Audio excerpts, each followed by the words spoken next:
Hello students, welcome to M Square Maths Mantra. So basically it's our lecture 8 in which I am providing you proper notes and question practice of number theory so that you can score good in IIT exam, CSIR NET, GATE and other competitive exams. So basically myself Ayush Gupta, I am gold medalist from IIT Jaipur in MC Mathematics. So let's start our today's lecture. See. So basically today we will cover the relation between GCD and LCM, and we will see the results on LCM, and definitely we will see some question practice, some important questions based upon these concepts. So right on here, basically if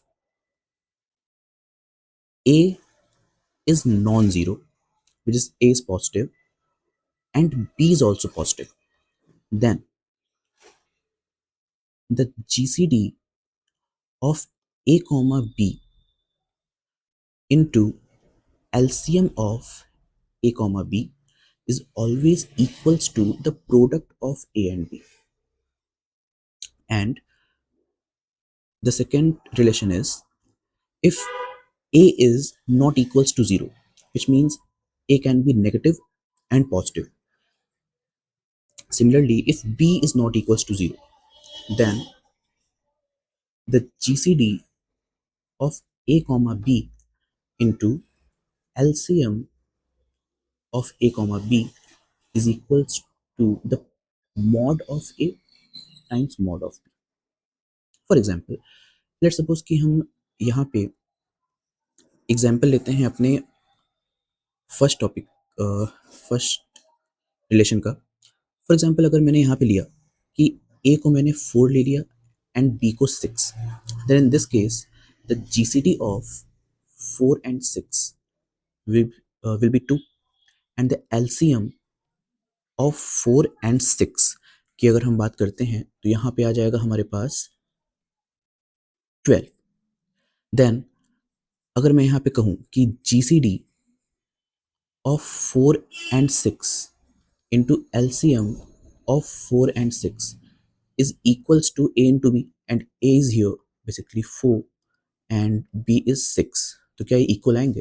let's see कि अगर मैं यहाँ पे LHS की बात करूँ तो LHS मेरे पास आ जाएगा GCD 2 and LCM 12, so it is 24, and definitely RHS भी हमारे पास 4 into 6 यानी कि 24 आ रहा है, so it is true. अब अगर मैं यहाँ पे सेकेंड रिलेशन की बात करता हूँ. Okay, so let's see one example of second relation.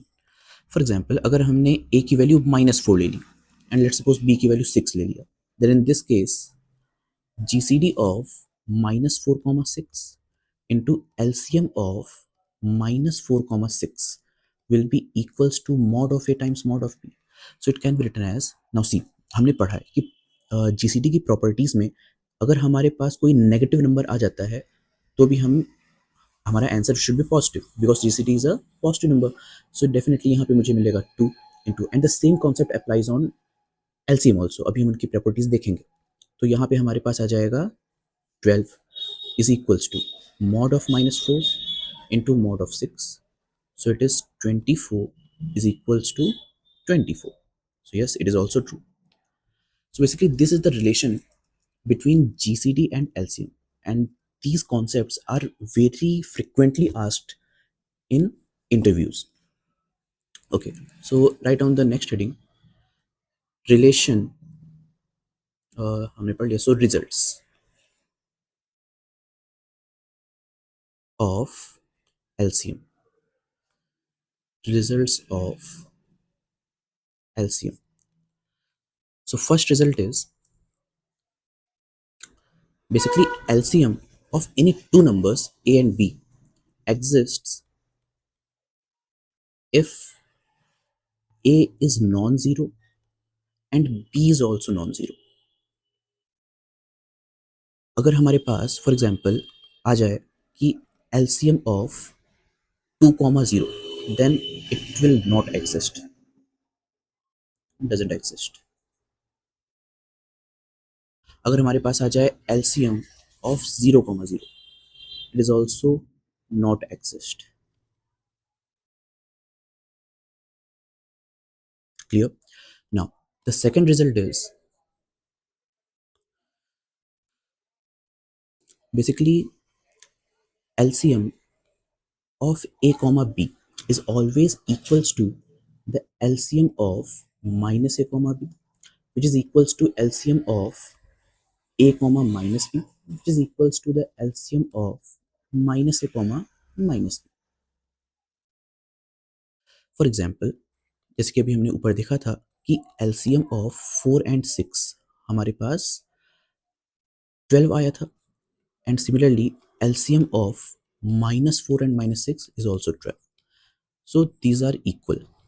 It is true. और अब हम कुछ क्वेश्चंस देख लेते हैं, जैसे कि हमने कल मैं कुछ क्वेश्चंस करा रहा था जो कि IT एग्जाम में भी आ चुका है, और कल मैंने एक क्वेश्चन होमवर्क दिया था, तो अभी मैं होमवर्क क्वेश्चन को करा लेता हूँ. So basically that question is yes, तो मेरे पास क्वेश्चन था कि S इज इक्वल्स टू, या फिर मैं ये क्वेश्चन कल के स्लाइड से ही करा लेता हूँ, इज इजी. सो लेक्चर 7 में हमने लास्ट एक क्वेश्चन दिया था ये, ओके, तो इसको हम लोग सॉल्व कर लेते हैं. See the solution.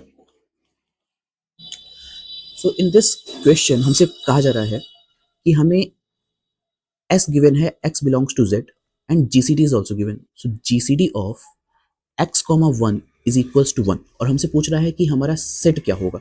S के बारे में हमें जानकारी चाहिए. So see here, GCD of x, 1 is equals to 1.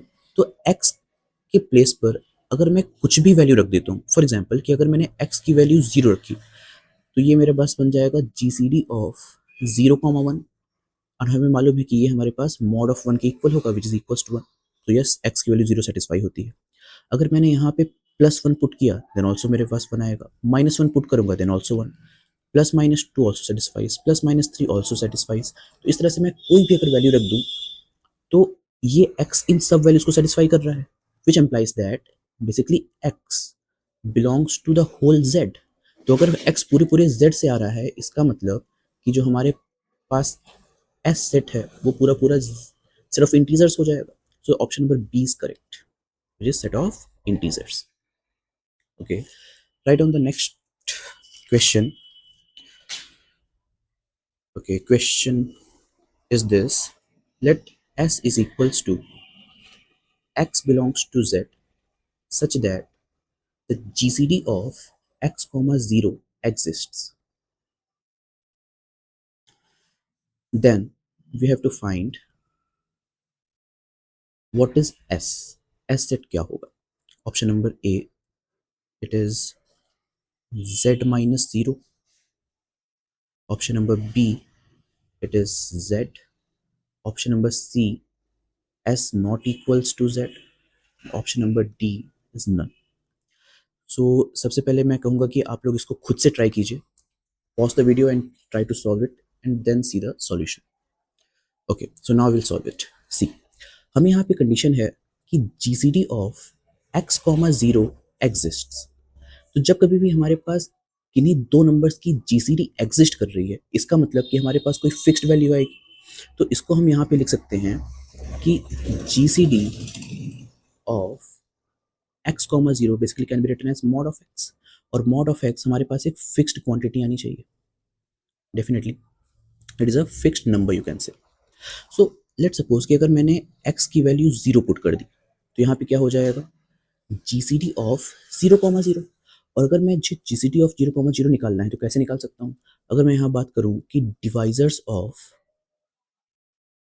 0, तो डिवाइजर्स ऑफ 0 क्या होते हैं? बट डेफिनेटली यहाँ पे अगर मैं ध्यान दूँ तो divisors of 0 will be +-1, +-2, +-3 up to so on. इस तरह से मैं चलता जाऊंगा इन्फिनिटी नंबर्स तक. अच्छा, यहाँ पे मैं 0 नहीं ले सकता because 0/0 is not defined. It is not defined, so I can't take this. So जो हमारे पास डिफाइंड वैल्यू है मैं उन्हीं को ले रहा हूँ. और अगर मैं अपने सेकंड 0 की बात करूँ तो यहाँ भी हमारे पास वही हो जाएगा, which means the divisors of the second 0, it is the same, +-1, +-2, +-3 up to infinity. तो अगर मैं इनके largest means greatest common divisor की बात करता हूँ, तो ग्रेटेस्ट कॉमन डिवाइजर यहाँ पे क्या आ रहा है? It should be infinity. So which means the GCD of 0, 0 is equals to infinity, and infinity basically not defined. Infinity is not a fixed quantity, it is not defined. That's why we can't take zero. तो अगर मैं zero के बजाय कोई और number लेता हूँ, for example कि अगर मैंने यहाँ पे GCD of X comma zero is equal to mod of X, और मैंने एक्स की जगह पे कोई और नंबर ले दिया, plus minus one, plus minus two, plus minus three, and any number, so it will satisfy this equation, which means कि एक्स को मुझे मैं पूरा पूरा जेड ले सकता हूँ एक्सेप्ट जीरो। तो यहाँ से मुझे मिल रहा है जो मेरा एस है उसमें कैसे मेंबर्स आएंगे, पूरा जेड आएगा except zero. So our option number A is correct, that s will be z minus singleton 0. Okay, so write down the next question. The question is s is equals to a belongs to z such that the gcd of a comma minus 1 is equals to 1. Then the cardinality of s is equals to question mark. Okay, so question option a is 1, option b is 2, option c is 4, and option d is infinity. Okay, so try to solve this by yourself, then see the solution. Okay, now I will solve this. See, हमें यहाँ पे given है कि GCD of a comma minus one is equals to one, और हमें मालूम है कि कभी भी GCD के अंदर नेगेटिव अगर कोई नंबर है तो उससे हमें परेशानियों की जरूरत नहीं है, बिकॉज नेगेटिव नंबर से हमें कोई इफेक्ट नहीं पड़ता है। मैं अपने इस GCD को क्या लिख सकता हूँ, मैं लिख सकता हूँ GCD of a comma minus one is equals to GCD of a comma one also, because negative number से हमें सेम रिजल्ट मिलता है। तो and this is equals to one, तो हमें ये सॉल्व करना है बेसिकली। तो अगर मैं ए की जगह कौन कौन से इनपुट्स रख सकता हूँ, फॉर एग्जाम्पल कि मैंने अगर ए की वैल्यू जीरो करी, देन ऑल्सो हमें यहाँ पे मॉड ए मिलेगा which means mod of one and it is one. अगर मैंने यहाँ पे प्लस माइनस वन रखा फिर भी मुझे वन मिलेगा, plus minus two again it satisfies. तो इस तरह से मैं इनफाइनाइट नंबर्स रख सकता हूँ, which means A actually belongs to integer. यानी कि जो मेरा सेट एस है वो पूरा पूरा सेट ऑफ इंटीजर्स बन गया। अगर वो सेट ऑफ इंटीजर्स बन गया तो मुझे चाहिए cardinality of S which is equals to cardinality of Z, and cardinality of Z is infinity. So option number D is correct, option number D is correct answer. Okay, so write down one more question.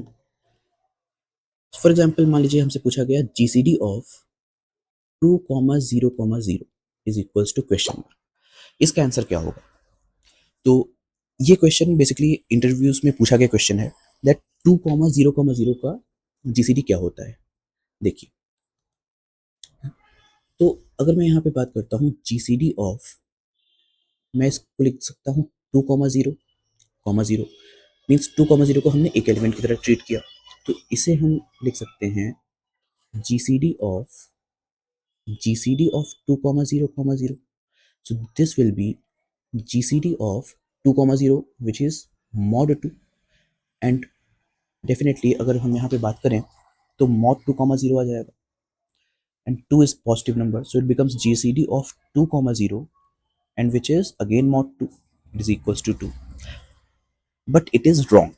Why it is wrong, because इसका actual answer हमारे पास होता है GCD of two comma zero, it can be written as GCD of two को पहले aside रखिए और zero को सॉल्व कर लीजिए। तो यहाँ से हमें क्या मिल जाएगा, GCD of two comma GCD of zero, और हमें मालूम है कि GCD of zero basically not defined होता है, it is infinity, not defined. तो अगर हमारे पास कोई ऐसा नंबर आ गया जो कि डिफाइंड ही नहीं है, तो इसका मतलब हमें क्या मिल जाएगा, GCD of two comma infinity, hence it doesn't exist. It is very very important example, it is true. यानी कि GCD of two comma zero exist ही नहीं करता है, it doesn't exist, it doesn't exist.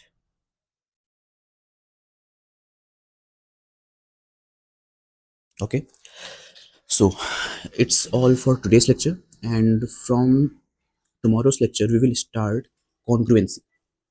Okay, thank you.